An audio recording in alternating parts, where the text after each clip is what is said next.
Paz, bom dia! Tudo bem com você? Mais uma manhã hoje chuvosa, alegre para a honra e glória do Senhor. Estamos aqui juntos nesta manhã para aprendermos mais um pouquinho da palavra de Deus. Hoje o tema é: debaixo de toda opressão sempre haverá livramento. A palavra de Deus, ela é fiel e ela nos ensina aqui em Êxodo de 1 a 22 sobre o livramento que o Senhor dá diante do seu propósito. Vamos orar? Maravilhoso Pai, eis-me aqui diante da tua presença. Senhor, eu me rendo agora em plena comunhão contigo, Espírito Santo, para ser guiada por ti, dentro do teu propósito, dentro da tua graça, dentro da tua direção, através da tua santa palavra. Eis-me aqui, Senhor, usa-me a mim. Guia-me conforme a tua vontade e o teu querer, em nome de Jesus. Amém. Glória a Deus. Hoje eu tô improvisando, não estou em casa, mas glória a Deus, aleluia, estamos aqui para louvor do nome do Senhor. Bom dia, Ângela, tudo bem com você? Hoje a palavra de Deus diz que alguns filhos, de Israel ali, eles entraram com Jacó no Egito. E ali tem a família de Ruben, de Simeão, de Levi, de Judá, Issacar, Zebulon, Benjamim, Dan, Naftali, Gade e Asser. E aqui, diante desse número total de descendentes, de Jacó, foram 70 famílias ao todo. E dentre eles, José, ele que era ali o José do Egito, ele já estava lá, E aqui passou um tempo, José, seus irmãos e toda aquela geração ali acabaram morrendo. Porém, de alguma forma, enquanto estava debaixo da direção de José, o Egito estava ali. Conforme a palavra de Deus nos ensina, estava tendo ainda a bênção de Deus. Porém, quando José morreu, o que houve? Aqui diz assim, os filhos de Israel eram muitos férteis, e tornaram-se numerosos e fortaleceram-se grandemente, de maneira que encheram toda a terra do Egito. E aí, nesse meio tempo, teve um novo rei, que não conhecia José do Egito. E então ele subiu ao trono e ele ficou dizendo: olha, o povo israelita é um povo numeroso, mais forte do que nós. Precisamos ser astutos para com esse povo, para que não se tornem numerosos ainda mais. E em caso de guerra, eles se alinhem aos nossos inimigos e pelejem contra nós. Então a gente precisa se fortalecer, para a gente não fugir do nosso próprio país. E aqui eles colocaram sobre os mestres de obras, para forçarem o povo de Israel num trabalho escravo, num trabalho pesado. E aí, à medida que, de alguma forma, esse novo rei foi tendo a visão acerca do quão numeroso era o povo de Israel, ali, quanto mais gente, mais trabalho forçado era exigido.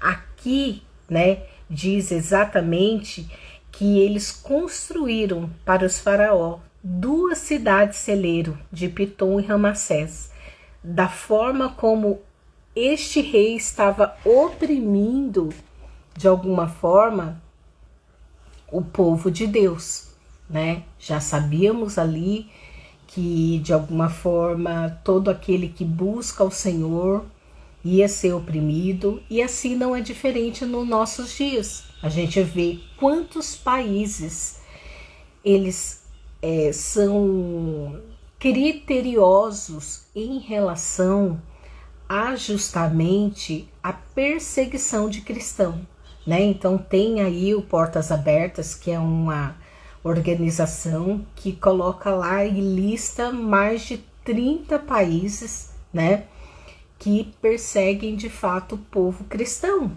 E então aqui não era diferente.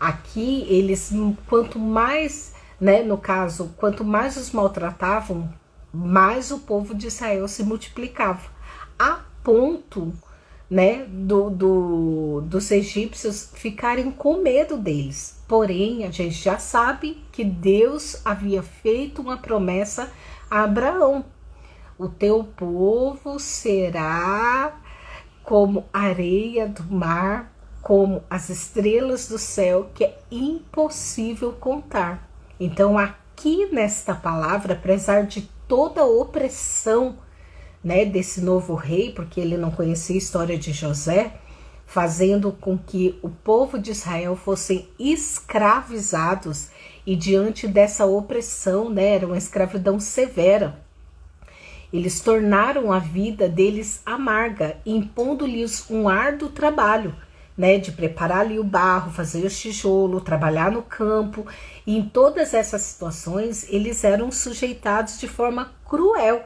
Então aqui o inimigo, né, vamos colocar assim, usou, né, o crescimento justamente do povo de Israel, que era uma palavra que Deus havia dado a Abraão, que estava se cumprindo para prejudicar o povo, porque o povo de Israel brotava. Então é importante você saber que, em meio à opressão, e aí você me pergunta, qualquer opressão? Sim, aqui o povo estava sendo escravizado, mas qual é a opressão que geralmente acontece na sua ou na minha vida? Muitas das vezes é problema familiar, muitas das vezes é problema no relacionamento, muitas das vezes é problema no trabalho, muitas das vezes é problema com os próprios filhos. Então, vai ter qualquer tipo de opressão que venha te trazer uma angústia. Aqui eles estavam assim, né? Eles estavam sofrendo debaixo de uma escravidão cruel e perversa, né? E aí o próprio rei, ele deu ordem às parteiras plebeias, né? Uma delas, uma era Cifrá e a outra Puá, dizendo: olha, quando vocês ajudarem as mulheres hebreias a dar à luz, vocês matem todos os que forem menino, né? Se fosse menina, era para deixar viver. Mas as parteiras, aconteceu que elas temiam a Deus e não obedeceram às ordens do rei do Egito.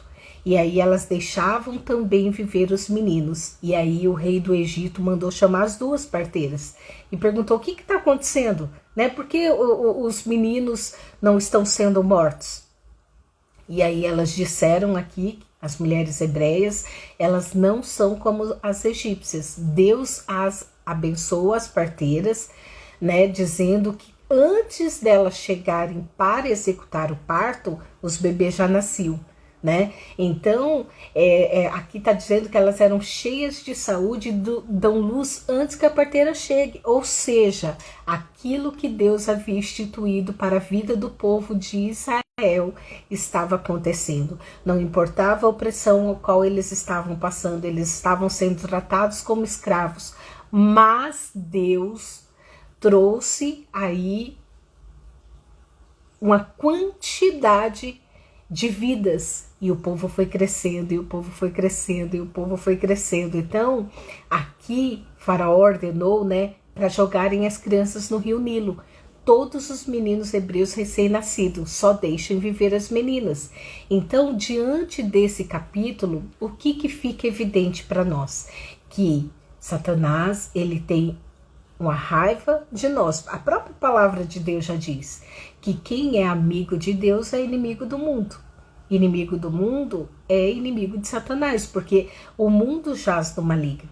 E então, diante dessa constatação, é importante você saber que as pessoas que seguem o mundo, as pessoas que caminham dentro do viés do mundo, dentro do padrão do mundo, eles vão ser inimigos de Deus. Mas aquele que é amigo de Deus vai ser inimigo do mundo, ou das pessoas, ou da forma como elas pensam. Então é importante você ter a plena certeza que mesmo diante de uma opressão, mesmo diante de uma situação a qual você acha que não vai ter solução, tem, porque aqui mesmo o rei dando ordem. Então, já que as crianças nascem, jogue no Rio Nilo para morrerem. Então, aí a gente vê que existe uma saída, a gente vê que existe um escape, a gente vê que Deus está agindo na vida, né, do seu povo. E, em especial, amanhã a gente estará falando sobre isso, né, que eu vou dar continuidade à vida de Moisés. Então, várias crianças foram mortas, mas Deus tinha um plano através da vida de Moisés, e ele era justamente desse tempo. Era para Moisés ser morto, mas aqui Deus deu um temor às parteiras. Então, o que significa isso? Que Deus, ele vai trazer a solução para o seu problema, que Deus vai trazer a solução para o seu casamento, que Deus vai trazer a solução para toda e qualquer situação de opressão para a sua vida. Porque se você é um filho de Deus, se você tem compromisso com Deus, se você tem compromisso com a palavra, se você serve ao papai, né? Ele é o melhor pai do mundo. Ele não vai deixar que você padeça diante de situações que estão te afligindo. Pode existir um tempo, pode existir o processo, né? Início, meio e fim dessa luta, dessa opressão, como aqui também. Houve um tempo de que realmente o povo foi oprimido, o povo estava sendo massacrado, o povo estava sendo escravizado, mas houve um livramento através da vida de Moisés. Na minha vida e na sua vida não é diferente. Então, toda e qualquer situação que você se encontra, é importante você saber que existe um Deus nos céus, que se importa com você, que se importa com a sua dor, que se importa com a sua situação. E então, diante disso, ele muda a sua história, ele muda qualquer opressão que você esteja sentindo. Então, se você ainda não é filho de Deus, mas você está passando por uma situação difícil, você está sendo oprimida, você deve, em nome de Jesus, buscar a Deus, entregar a sua vida a Ele. E eu peço então que você faça essa oração comigo agora. Senhor Jesus, eu entrego a minha vida a Ti e o Senhor passa a ser o Salvador da minha vida. Eu te entrego o meu corpo, minha alma e o meu espírito e tudo que há em mim para louvor do Teu nome. Entra na minha vida e muda a minha história. Senhor Jesus, eu clamo a Ti e eu sei que a Tua palavra é verdadeira. E o Teu Santo Espírito passa a habitar dentro de mim e eu recebo como meu Salvador. Se você fez essa oração, não importa qual seja a situação de opressão a qual você está passando, Deus é aquele que muda. Deus é aquele que traz a solução. Ele vai te dar estratégia, ele vai te dar sabedoria, ele vai te dar discernimento, ele vai te ajudar, porque a partir de agora você não está mais sozinha nesse problema. Você não está mais sozinho nesse problema. Existe o grande eu sou ao teu favor. Então, tenha plena certeza que assim como Deus usou as parteiras aqui para não acabar com o povo de Deus, porque Deus havia dado uma promessa a Abraão, o teu povo, a tua descendência será como as estrelas do céu e como a areia do mar, incontáveis. Assim também Deus há de trazer a solução para a tua vida e para o teu problema. Creia tão somente, confie, espere no Senhor Jesus e tenha certeza que você, orando, buscando, entregando diante dele, ele vai resolver essa questão e ele vai mudar a tua história em nome de Jesus. Você crê? Eu creio. E eu vou orar agora com você. Maravilhoso Deus, eis-me aqui diante da tua presença. Pai, sabemos que estamos num mundo de passagem, mas aqui passamos por lutas, por tribulações, por opressões, por situações, Pai, que muitas das vezes achamos que não há mais solução. Mas Tu és o Deus que age no impossível. O Senhor é aquele que aonde a nossa mão não alcança, a Tua alcança. E eu clamo agora e eu dou uma ordem no mundo espiritual para cada pessoa que ouve essa live. Se você está passando por uma opressão, em uma situação onde você precisa que a mão de Deus atue, seja no casamento, seja nas finanças, seja na saúde, seja familiar, seja dentro do trabalho, em qualquer área da sua vida, eu declaro a vitória, assim como Deus fez a promessa desse povo ser um povo próspero, desse povo ser uma multidão infinita. Assim eu declaro as bênçãos de Deus sobre a minha vida, sobre a tua vida, sobre nós que somos filhos amados de Deus, porque Deus tem compromisso, quem tem compromisso com Ele. Então, Pai, essa pessoa que fez essa oração de confissão, eu creio que hoje, dia 3 de fevereiro, o Senhor muda a história da vida dessa pessoa. O Senhor vai capacitá-la com sabedoria, com estratégia, com autoridade, dando-lhe discernimento do que esta pessoa deve fazer para receber a bênção que já vem de ti e é decretada através de ti, na autoridade que é em teu nome, Jesus. Assim eu te louvo, Pai, assim eu te agradeço em nome de Jesus. Amém. Tem um Pix, se você quiser abençoar minha vida, fique à vontade, semeando para frutificar, @gmail.com. Se não, fique também em paz, esteja orando por mim, pelo meu ministério, e eu estarei orando por cada um que estará vendo a live. Eu não sei, mas Deus sabe quem vê, quem vai participar, né, de alguma forma. E lembre-se, curta, compartilha, deixe o seu like, deixa Deus usar a sua vida para semear a palavra de Deus. Fernanda, um beijo para você. Ângela, vocês que estiveram online, Deus abençoe. Estamos iniciando mais uma semana gloriosa para a honra e glória do Senhor. Até amanhã, Deus permitindo, com a continuidade desta palavra. Deus os abençoe.